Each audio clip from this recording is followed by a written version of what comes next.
ఏడు కొండల వైపు అడుగులు వేసా, ఏ నమ్మకమో నన్ను నడిపే శ్వాసగా, చెప్పలేని బాధలతో మౌనంగా వచ్చా, నీ ముందే నిలబడి నిన్నే అడిగా. ఏమి కోరాలో తెలియదు స్వామి, ఏది నిజమో అర్థం కాలేదు స్వామి.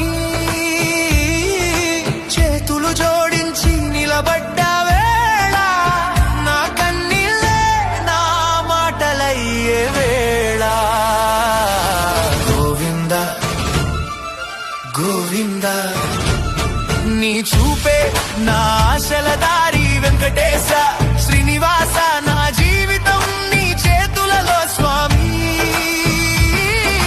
గోవింద గోవింద, ఏడు కొండల వైపు